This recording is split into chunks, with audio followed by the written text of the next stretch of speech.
Vamos falar então de ferramentas para você usar nos seus conflitos, naquilo que está doendo em você hoje, naquilo que está paralisado, naquilo que você está sentindo uma falta de força. Então, essas ferramentas são os 3 princípios sistêmicos. A gente se ouve falar muito deles, mas muitas vezes eles vêm em forma de conteúdo, vêm em forma de explicações, né, de como que esses princípios funcionam. E aí muitas vezes a gente pode ficar perdido de como que a gente usa isso, né, na nossa vida, nos nossos conflitos, naquelas questões que estão precisando da nossa atenção. Então quero contribuir com vocês aqui, buscar desmistificar um pouquinho e simplificar eles de uma maneira que vocês possam trazer para a observação na vida de vocês. Então, o primeiro princípio sistêmico é o princípio do pertencimento. Agora vamos trazer para um aspecto prático. Às vezes a gente pode estar com conflitos, com dinâmicas pesadas, difíceis, onde não estão com o fluxo natural das coisas, as coisas não estão acontecendo naturalmente para a gente, ou não estão desenrolando, a gente já buscou fazer um movimento que solucionaria e a solução não está aparecendo ali, parece que o conflito se repete, né? Pode estar acontecendo essa questão do pertencimento, porque nem sempre nós estamos considerando todas as partes que compõem aquela questão. E quando a gente fala de maneira mais profunda, por exemplo, um sentimento que eu tenha, que eu carregue a vida toda, um mesmo problema que se repete sempre na minha vida, pode ter relação com excluídos do meu sistema.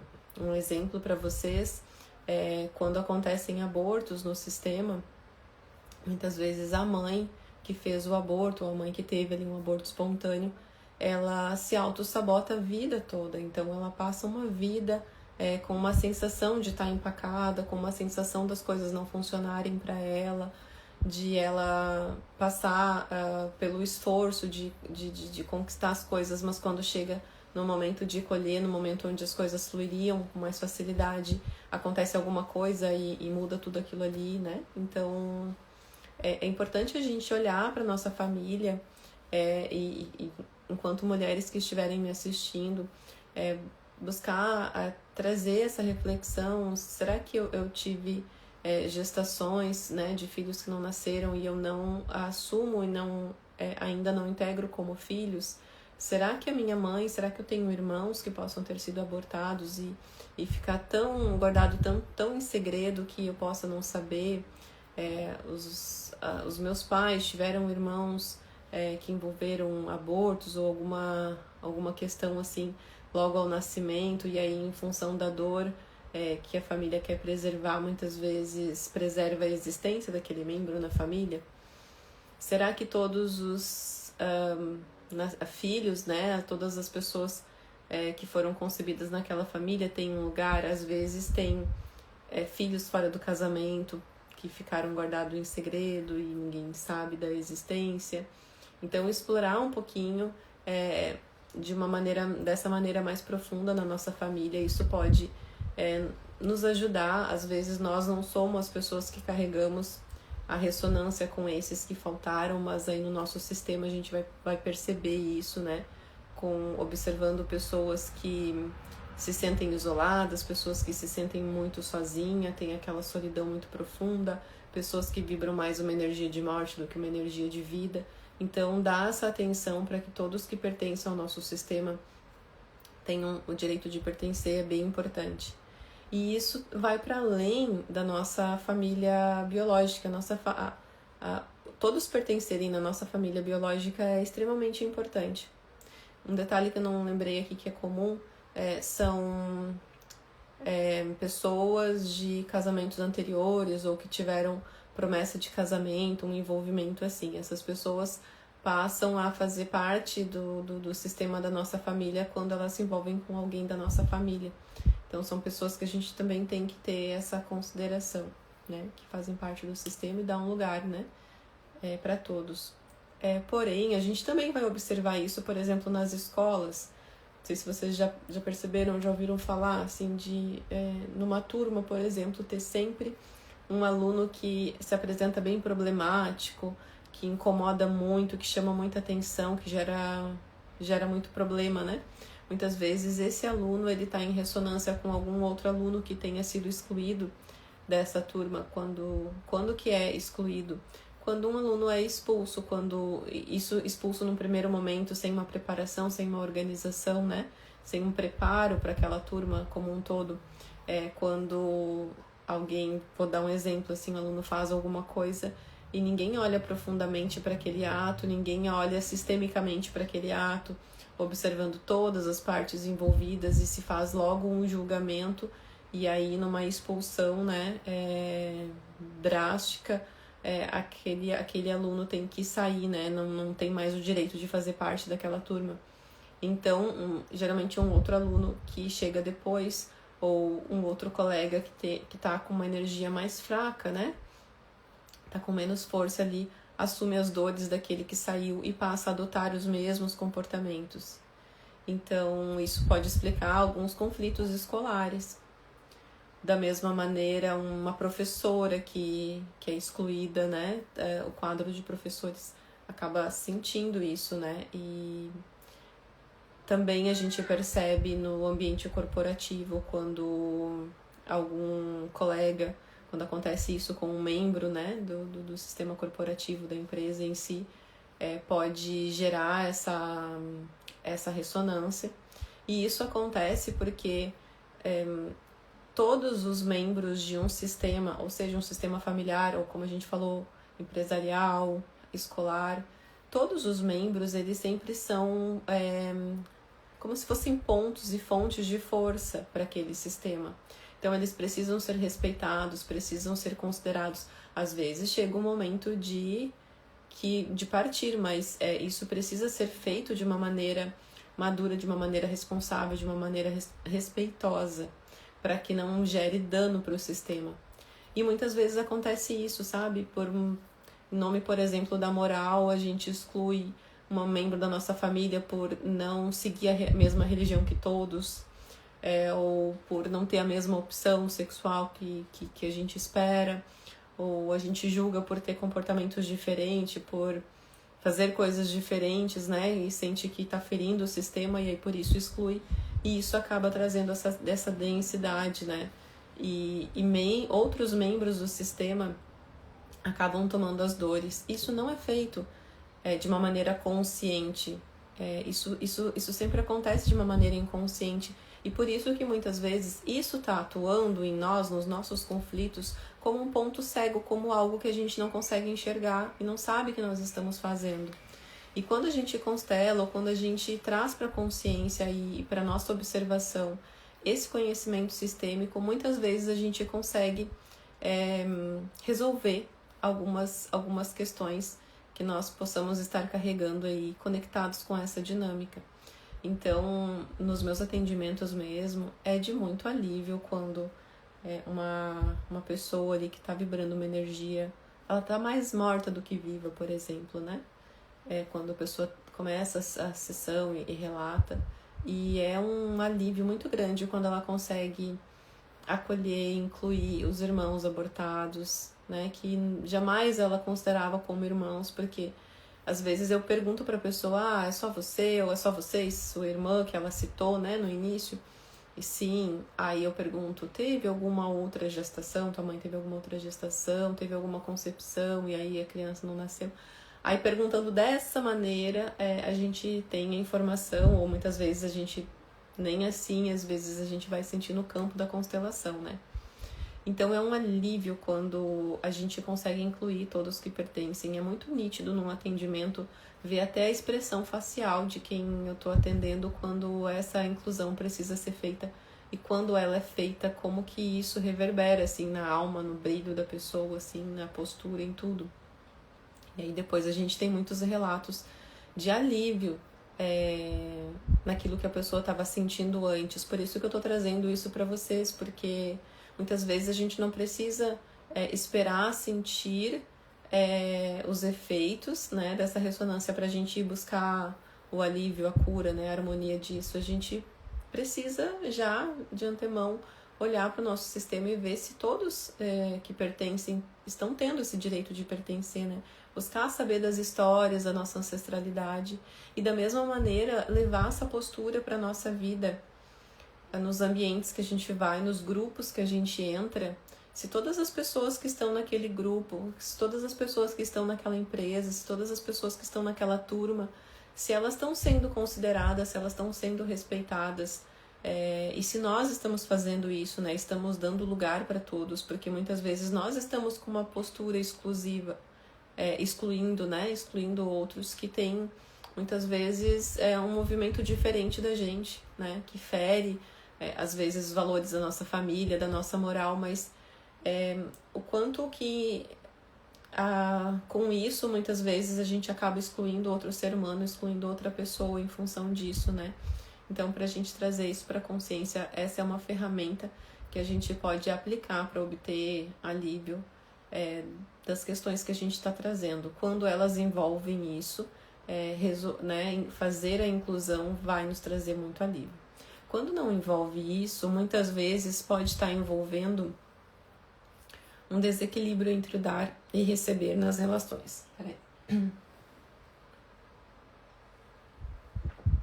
As únicas relações que não precisam de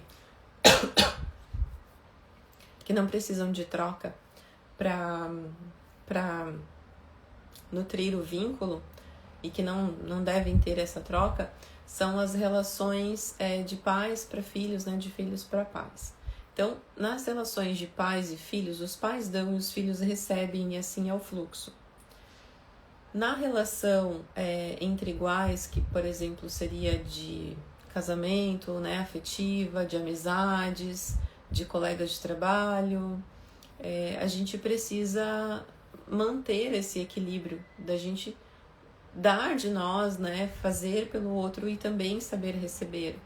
Muitas vezes a gente estraga relações, estraga negócios, muitas vezes a gente desequilibra o nosso próprio trabalho, os nossos projetos, porque a gente perde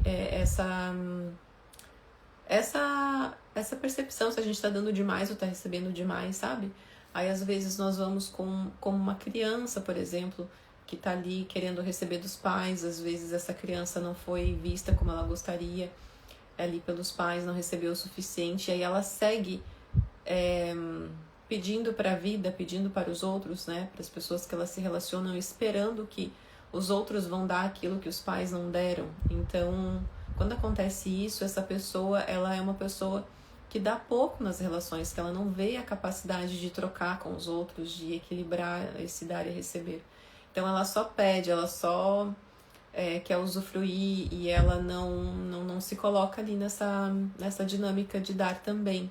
E com isso ela acaba se enfraquecendo diante das relações, gerando esse desequilíbrio, e esse desequilíbrio vai fazer com que ela não se sinta confortável de manter a relação com os outros, porque apesar de ser essa postura que ela leva para as pessoas, no fundo ela não se sente bem na relação com as pessoas, porque ela não consegue dar, ela não consegue trocar, ela não consegue ver a força dela. Então ela rompe com as pessoas. Do outro lado, as pessoas que dão demais nas relações, muitas vezes são pessoas que vieram numa família onde alguma coisa ali estava disfuncional, os pais não souberam exercer a sua autoridade, não estavam num lugar de saúde para cuidar dos filhos, e muitas vezes mostraram ali o seu desequilíbrio, sua fraqueza, sua fragilidade. Os filhos, por querer manter aquela família bem, se colocaram a servir os pais. Então os filhos inverteram a hierarquia da família e aprenderam a cuidar de quem deveria cuidar deles. Com isso, a criança ali, ela já segue na vida com essa programação de dar demais, e aí ela fica num lugar aparentemente muito confortável, fazendo pelos outros, resolvendo por si, e ela não trabalha esse receber, e ela acaba desequilibrando as relações, porque ela comunica isso para os outros. Muitas vezes essa pessoa é uma pessoa muito sentida, porque ela diz assim: nossa, eu me dou tanto, eu faço tanto pelos outros, e quando eu preciso ninguém nem olha para mim, ninguém cuida de mim, ninguém faz algo por mim. mas essa pessoa, ela coloca na responsabilidade dos outros que os outros não fazem, mas ela tá o tempo todo comunicando que ela é uma pessoa que não precisa, que ela é forte, que ela dá conta, que ela quer, que ela faz as coisas do jeito dela, que o jeito que as pessoas fazem espontaneamente não é o jeito bom para ela julga, né, quando os outros vão fazer alguma coisa para ela. E aí as pessoas acabam que recebem dessa pessoa, mas não dão de volta. Então, esse tipo de postura que a gente vai para a vida acaba tornando a vida muito pesada para a gente e as relações muito conflituosas. E o resultado disso é que a gente, se a gente não sabe trocar, a gente tem dificuldade de se relacionar com pessoas que têm para dar e para receber. Então, a gente acaba se relacionando com pessoas que têm para tomar da gente. E aí a gente acaba tendo que fazer por nós e por um monte de gente sem receber nada em troca. Então a vida fica pesada, a vida fica mais amarga, a vida fica mais difícil para essa pessoa, né? Então são aspectos que a gente precisa observar. Então agora olhem também talvez para o conflito que vocês estão vivendo hoje ou para a dor que vocês estão se sentindo e vejam se tem a ver com esse princípio, com essa ferramenta que eu estou trazendo aqui para vocês. Como que vocês se olham nessa dinâmica de dar e receber? Vocês, nisso que vocês estão com alguma questão, vocês percebem que tá havendo um equilíbrio ali? Que você está como uma pessoa adulta que tem capacidade de trocar, você está aberta a receber e está recebendo dos outros, no seu trabalho, no seu projeto, está equilibrado isso? Aquilo que vocês estão entregando, que você está servindo, você está recebendo alguma moeda em troca, né? Ou seja, financeiro, ou seja, né, coisas que muitas vezes são de ajuda, de apoio, que tem um valor para você. As coisas que você está fazendo, você está pagando por elas, tá trocando com os outros, ou você está só pedindo e só recebendo dos outros, né? E aí com isso você não consegue continuar a seguir um fluxo, porque quando a gente troca, esse fluxo vai ficando cada vez mais poderoso. E as relações mais fortes e nutridas da nossa vida são aquelas onde a gente tá trocando no positivo, porque a gente também troca no negativo, né, com coisas ruins.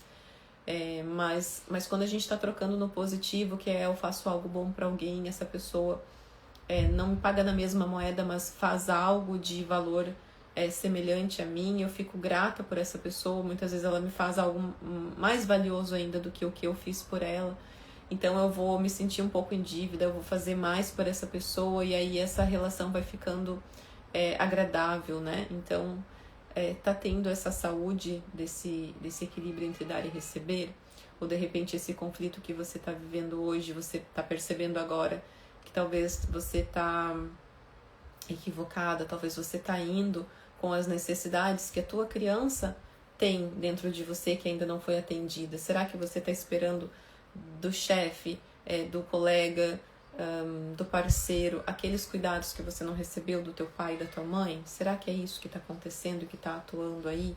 E aí está tornando essa relação insatisfatória, está gerando outros desequilíbrios dentro dessa relação? Ou será que você, por exemplo, no seu relacionamento afetivo, você está ocupando o lugar da mãe, o lugar do pai diante do parceiro, da parceira?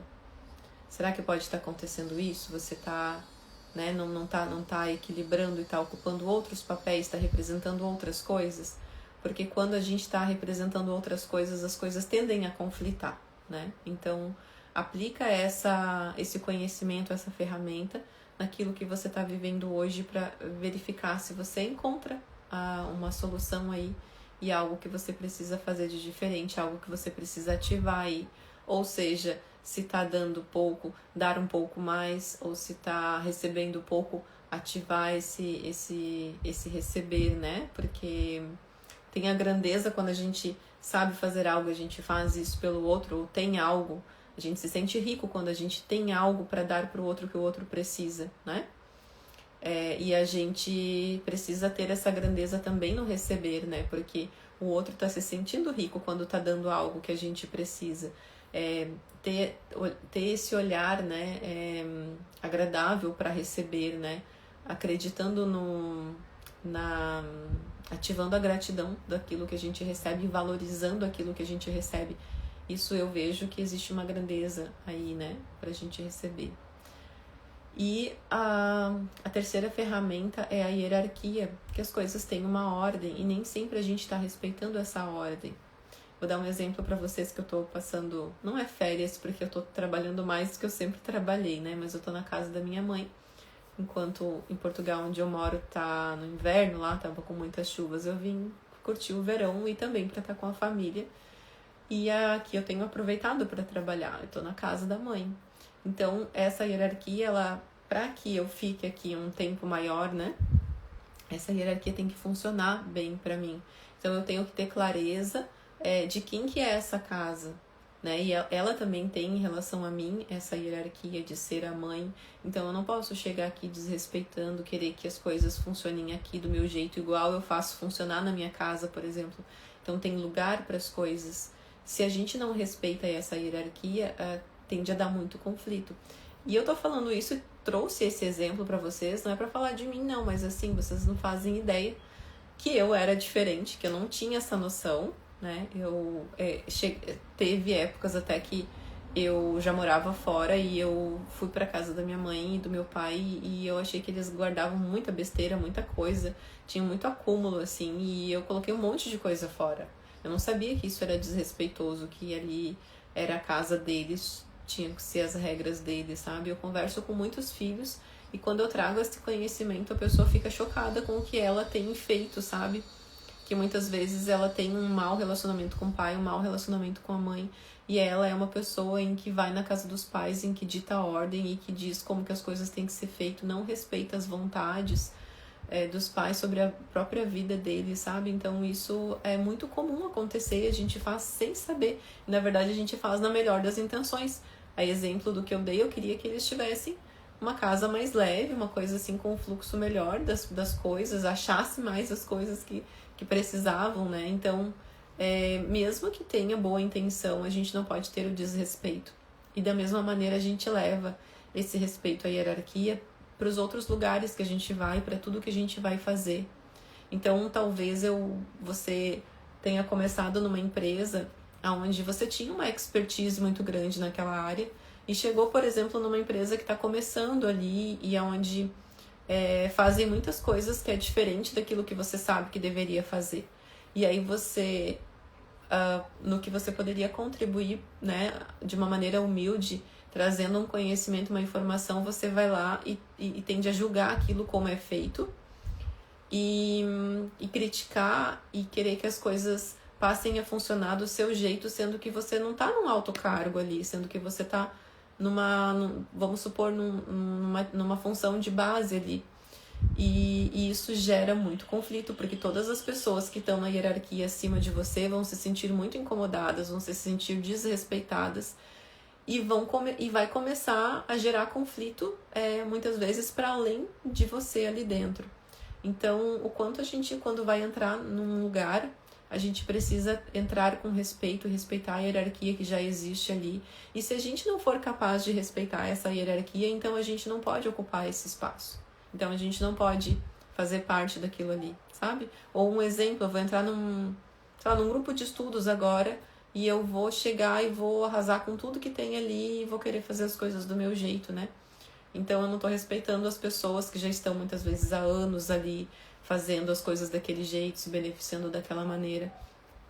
Então eu preciso chegar num grupo desses, respeitar as ordens, as regras que tem ali, se eu quiser fazer parte, e depois com o tempo e com respeito, com humildade, com maleabilidade, eu vou dando sugestões e eu vou contribuindo com aquele grupo. Faz toda a diferença. Às vezes a gente faz isso também nas famílias, por exemplo. Vou dar um exemplo aqui. Que exista um pai com 2 filhos e eu vou me relacionar com essa pessoa. Então, esse pai e esses 2 filhos vieram antes, existe uma hierarquia. Eles formam uma família antes de me conhecerem. Aí, então, me conheceram, eu fui me relacionar com esse pai, e aí eu chego lá e, eu tenho muita noção de educação e tal, então você não está educando seus filhos direito. E aí eu começo a querer colocar as minhas ordens e fazer as coisas do meu jeito. desrespeitando aqueles filhos, aquelas crianças, aquele pai, tudo aquilo que existiu antes de mim. Então eu vou receber, vai ser muito pesada essa relação afetiva aí, que eu estou citando como exemplo, que está começando, vai ser muito pesada, porque eu estou desrespeitando aquilo que veio antes, então eu não vou conseguir construir um relacionamento forte em cima, quer dizer, diante de eu estar desrespeitando praticamente as raízes daquilo que vai se relacionar comigo. Então, quando nós não respeitamos a hierarquia das coisas, a ordem das coisas e também a função das coisas, né? A gente tende a gerar caos, a gente tende a gerar uma desordem muito grande.